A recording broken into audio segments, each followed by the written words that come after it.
Dengan kita ucapkan amin. Alhamdulillahirrahmanirrahim. Salawat dan salam kita ucapkan setiap hari 45 kali. Tidak hanya kita, ternyata yang menciptakan kita juga sama. Innallaha wa malaikatahu yusholluna 'alan nabi ya ayyuhalladzina amanu shollu 'alaihi wa sallimu taslima. Assalamualaikum warahmatullahi wabarakatuh. Waalaikumsalam warahmatullahi wabarakatuh. Dalam hadis ini suara menentukan. Kalau Anda salamnya lemes, pesertanya akan lemes. Anda salamnya semangat, pesertanya selamat. Selamat. Semangat. Anda salamnya Assalamualaikum warahmatullahi wabarakatuh. Anda lihat imam sholat semangat, makmumnya itu semangat. Aminnya kenceng banget, anak kecil banget. Amin. Kenapa? Imamnya semangat. Ya, sama kita dalam waktu sedikit. Kalau salam kita ragu-ragu, maka peserta juga akan ragu-ragu. Ya, Bapak Ibu sekalian, ya, kita lanjut yang berikutnya. Jadi salam itu harus semangat. Kalau pas kita salam, seperti salamnya dari jumpa tadi. Ya, Assalamualaikum warahmatullahi wabarakatuh. Waalaikumsalam warahmatullahi Waalaikumsalam warahmatullahi wabarakatuh. Semoga Allah berikan keselamatan kepada kita. Semoga kita semuanya selamat, mendapatkan keberkahan, mendapatkan rahmat dari Allah Subhanahu Wa ta'ala. Masya Allah, ini luar biasa. Selamat pagi.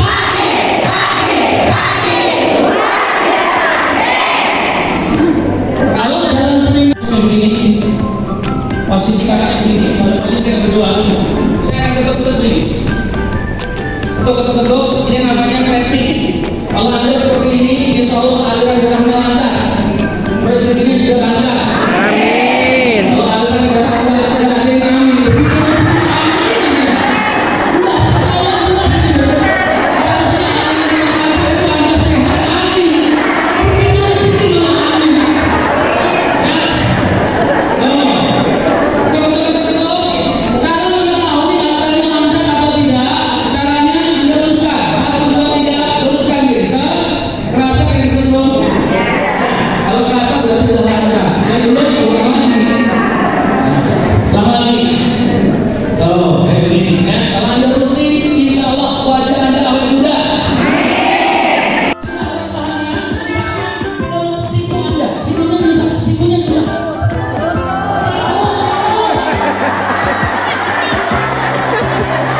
Pada ikut semua.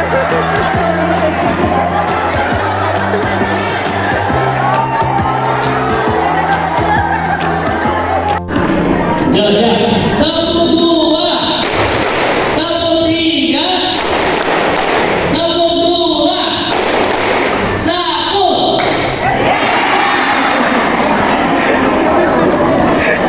Belum siap. Maka dengan teknik seperti itu supaya apa? Pesertanya kemudian siap sebelum kita bicara. Ya. Atau kondisinya mereka masih pada tegang.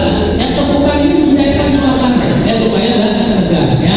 Oke, saya ulang lagi. Ya, yang tadi. Ya, bagus, konsentrasi. Tepuk pada saat berbicara. Perhatikan. Posisi menentukan Prestasi. Jadi posisi di mana? Pastikan saat Anda berbicara posisinya di tengah. Kalau di public speaking, upayakan di tengah. Kenapa? Kita menghargai semua peserta. Anda posisinya di pojok situ. Lihat apa perhatiannya. Yang bahkan nggak bisa digeser itu. Susah. Ya. Anda posisinya di sini. Mungkin di sini tengah aja ada kasih dari sebelah sana, sebelah sana. Bahkan sesekali Anda bisa berjalan. Ya, tidak hanya berjalan di sini, Anda berjalan menyapa peserta. Ya, ini posisi. Jadi posisi ketika kita bicara, posisi di tengah. Kenapa? Karena supaya semuanya bisa melihat kita dengan nyaman, kita adil kepada semuanya. Oke. Kemudian tes suara. Kalau kita di rescue, pastikan suara kita harus jelas, terdengar dengan baik. Ya. Kenapa? Karena suara ini juga pengaruhnya sangat menentukan dalam public speaking. Ya. Nanti saya tanya Bapak Ibu sekalian hasil riset tahun 2002 457 CEO perusahaan ditanya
Ribuan.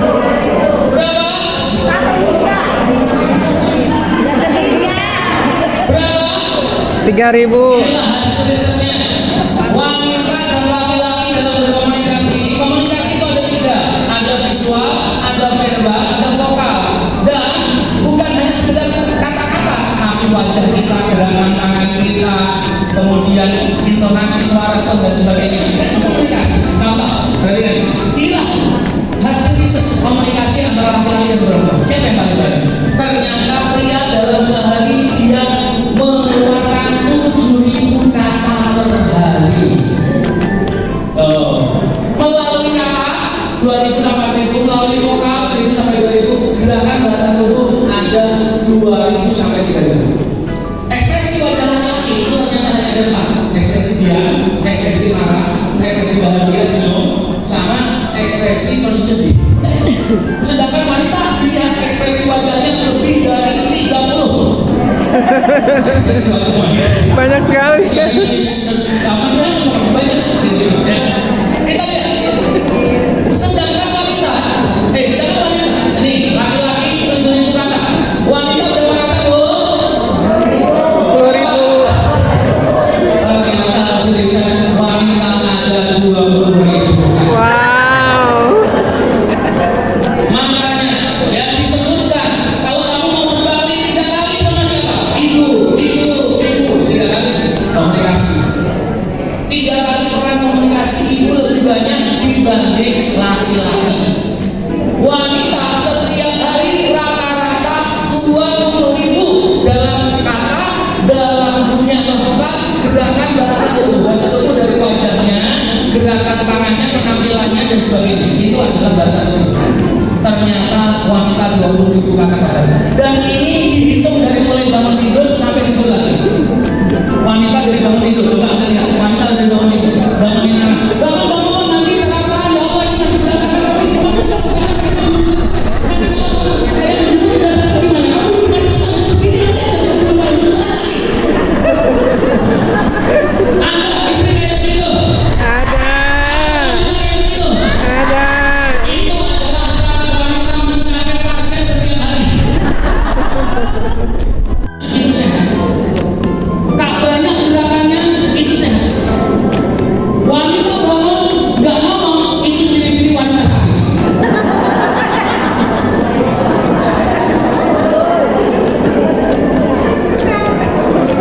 Ada suami nanya ke saya, Pak, bikin saya ajak ngobrol tuh jawabnya cuma 1 kata. Berarti istri Anda sedang sakit gitu. Saya tanya, Pak, Bu, hari ini mau masak? Masak apa? Nasi apa? Putih. Kapan, Bu? Entar.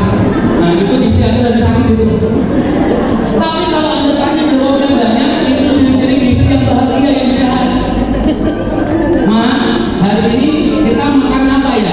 Kayak, Pak, enaknya kita makan di saumpuri berbuka gitu. Itu enggak begitu, beneran. Ada bentuk contohnya, itu manusia juga. Namanya berbeda dari situ. Manusia katanya usaha banget. Apalagi, ente kita hidupnya usaha juga. Jangan sampai hidup dua atau satu. Nah, kalau istri jawabnya begitu, berarti itu istri yang sehat. Siapa yang paling mengalami stres saat pandemi? Hasil survei karena ada 7 yang paling stres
melakukan aktivitas yang lain. Namun kehidupan laki-laki dalam bekerja karena dia fokus, dia mau menjadi juara walaupun pekerjaan itu adalah pekerjaan wanita. Misalkan chef atau koki, banyak laki-laki yang pernah mengalahkan wanita. Kenapa laki-laki fokus? Perancang busana dan sebagainya itu pekerjaan wanita. Ketika laki-laki masuk, ternyata dia bisa mengalahkan wanita. Ya, ini laki-laki kebetulan ya, bukan yang kebetulan. Ya. Kita lanjut. Yang berikutnya, berbelanja adalah kegembiraan istri. Namun ternyata itu adalah teror dari suami.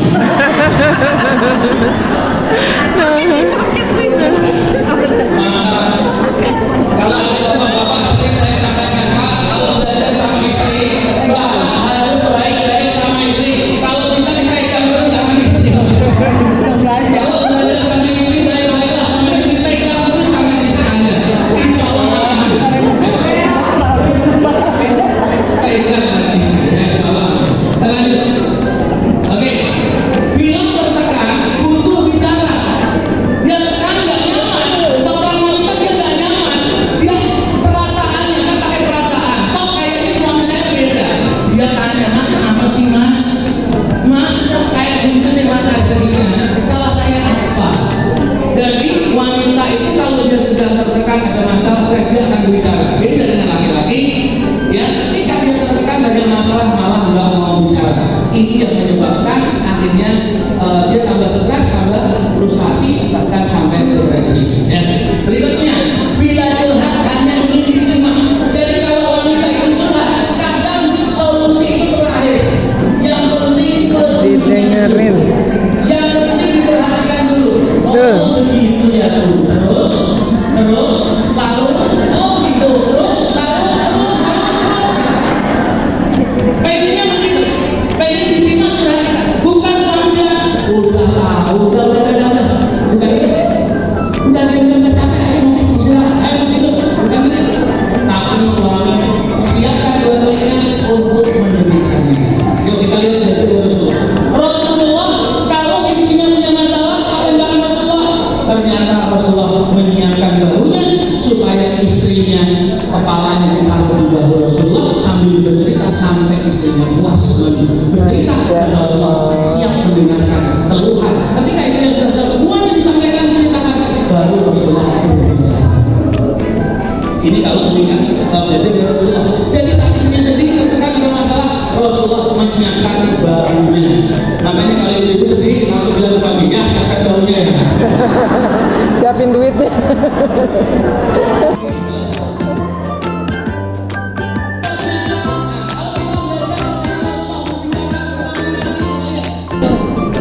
Rasulullah manggil nama istrinya dengan panggilan yang indah. Ya Humairah, ya Ais, putih dan merah-merah. Ibu-ibu ada nggak yang dipanggil suaminya ya Humairah? Tidak ada. Ya Ais, istriku, cintaku, dengar dari ibu. Ada Bu? Anda dipanggil Nek? Bu? Sayang. Ya, nanti saya pernah mengisi acara seminggu ke luar daerah. Pulangnya malam. Pagi hari pas saya bangun saya heran. Istri saya kayak paranormal. Padahal saya nggak cerita apapun terlalu banyak selama saya bekerja. Saya nggak ceritakan semua. Ternyata sampai di rumah saya heran istri saya kayak paranormal. Tahu semua yang saya lakukan selama 1 pekan. Saya kemudian nanya ke istri saya kok tahu semua?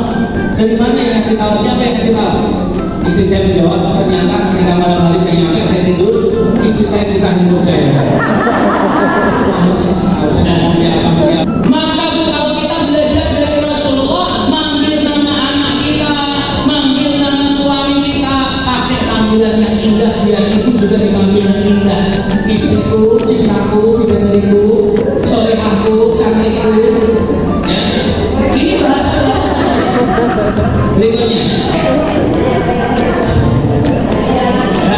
Rasul kalau minum nyari gelas bekas diminum istrinya. Di bibir di mana istrinya meminum, disitulah Rasulullah meminum. Jadi gelas bekas bibir istrinya, di situ Rasulullah meminum. Ada lipstick yang Suami Anda kayak begitu. Nah ini gelas siapa ini Bang? Yang ini punya siapa ini? Ya, begitu. Berikutnya, Rasul itu bukan salah untuk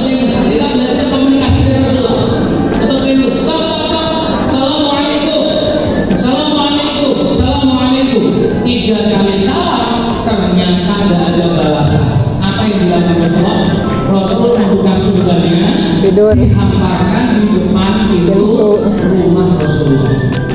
Rasul tertidur situ saat di hari istrinya bangun, buka pintu kaget ada Rasulullah di situ. Maka langsung istrinya minta maaf. Ya Rasulullah, maafkan tadi malam aku tertidur ya Rasulullah. Aku tidak tahu kalau baginda sudah sampai. Maafkan aku ya Rasulullah, aku tadi malam tidak tahu kalau baginda sudah sampai dulu. Apa kata Rasulullah? Rasul tersenyum dan bilang, ya Humairah, ini bukan salahmu, ini salahku karena aku telah lalu maaf.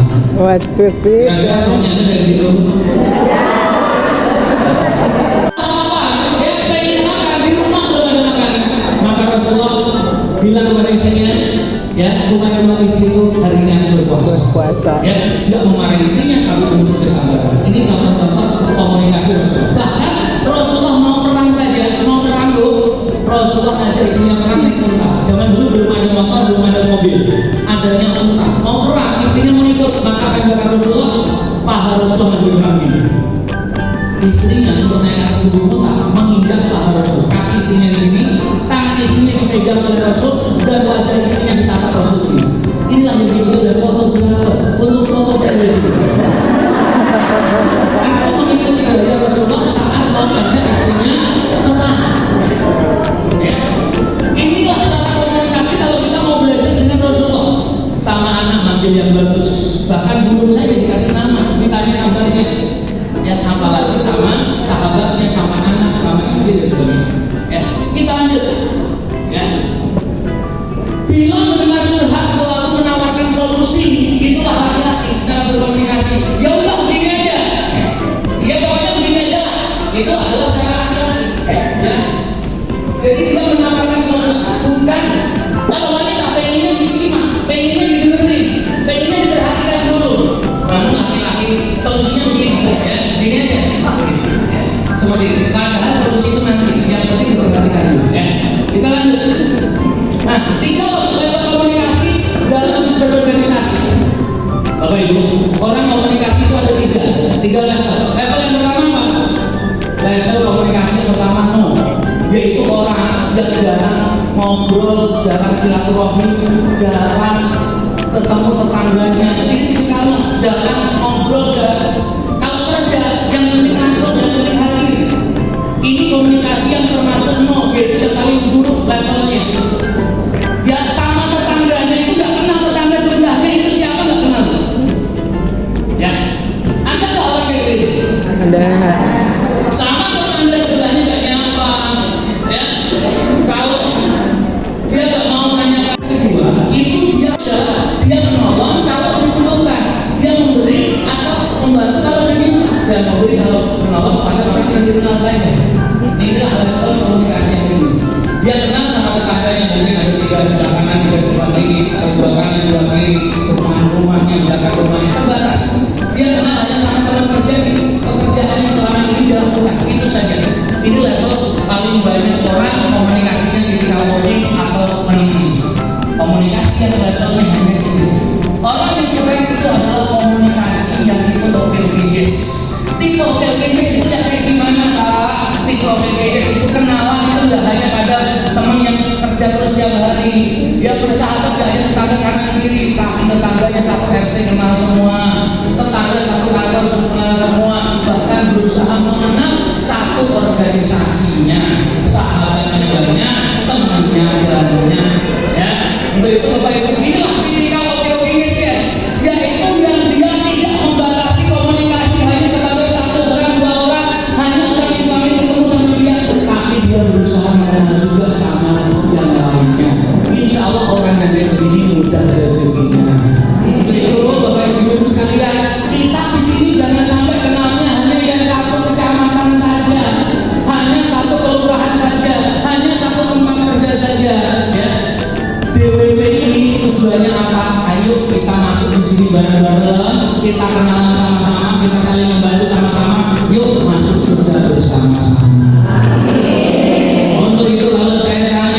kita, penampilan kita, gerakan tubuh kita, itu namanya visual.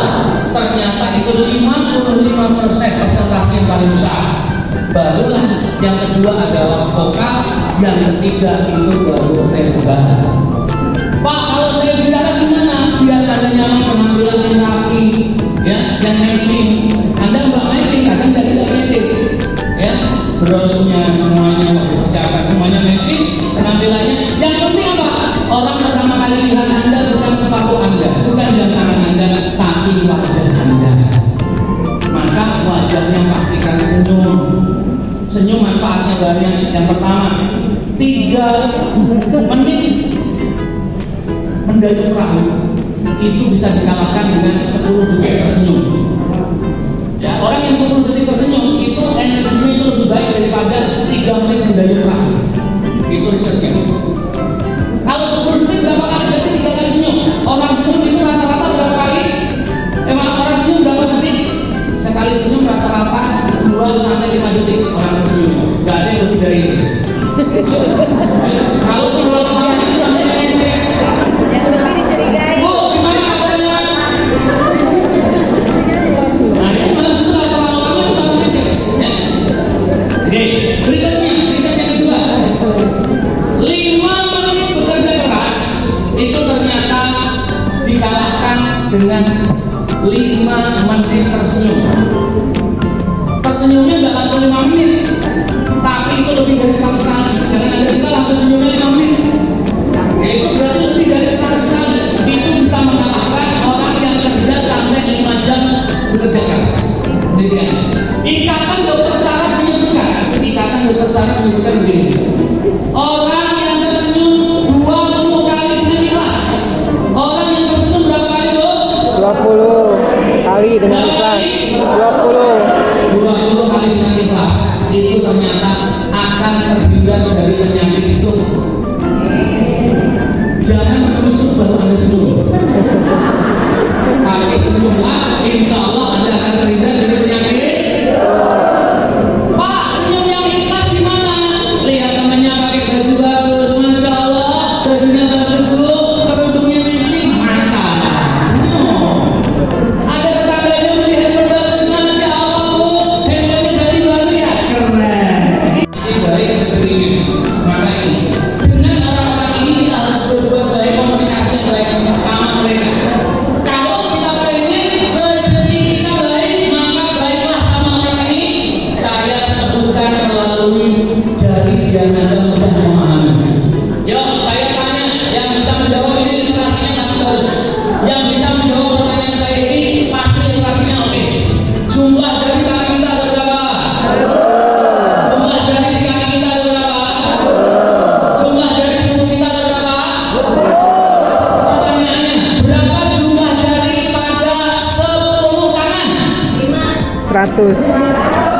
Berapa jumlah jari pada 10 tangan? Berapa? Berapa? Berapa?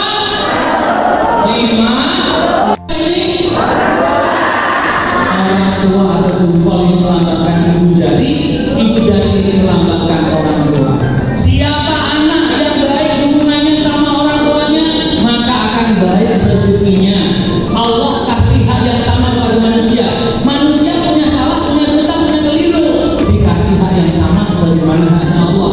Siapa manusia hebat begitu ya? Dia punya salah, punya hilaf, punya dosa, punya keliru, tapi dikasih hak yang sama sebagaimana haknya Allah. Ridallahu fi ridal walidain. Ridho Allah bergantung ridho orang.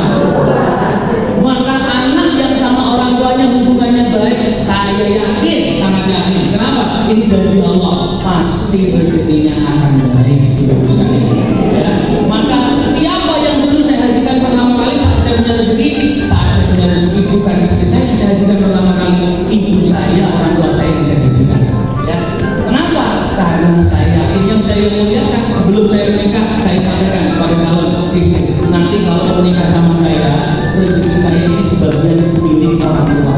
Namun melalui saya, nanti pada saat menikah dengan saya, maka setiap bulan ini ada hak orang tua. Itu dari awal saya menikah saya lakukan ini. Sampai hari ini setiap bulan dari yang saya dapatkan sebagian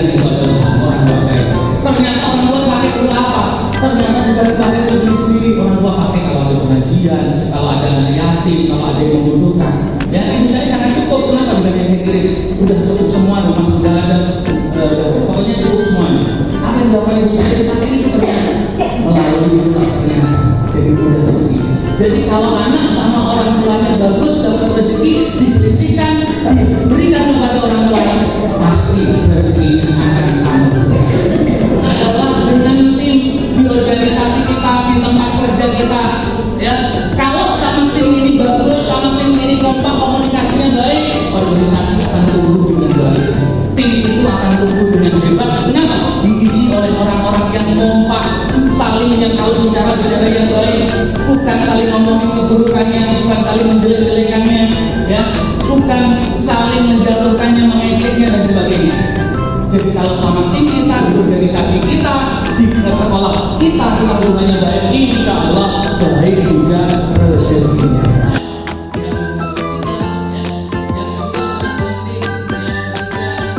Kita harus baik dengan pimpinan, dengan atasan. Di mana-mana Anda kerja, Pak, saya bekerja di perusahaan, Pak, saya bekerja profesional, Pak. Di mana-mana Bu, Anda bekerja di manapun, kalau sama pimpinannya baik, biasanya karirnya baik. Mau di organisasi, di pemerintahan, di profesional, BUMN, perusahaan asing sama. Siapa yang baik sama pimpinannya, karirnya akan baik. Contoh.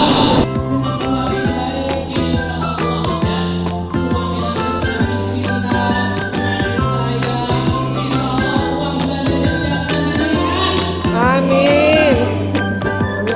Jadi ingat, dengan anak kita jaga komunikasi yang baik, hubungan yang baik dengan anak kita, insya Allah rezeki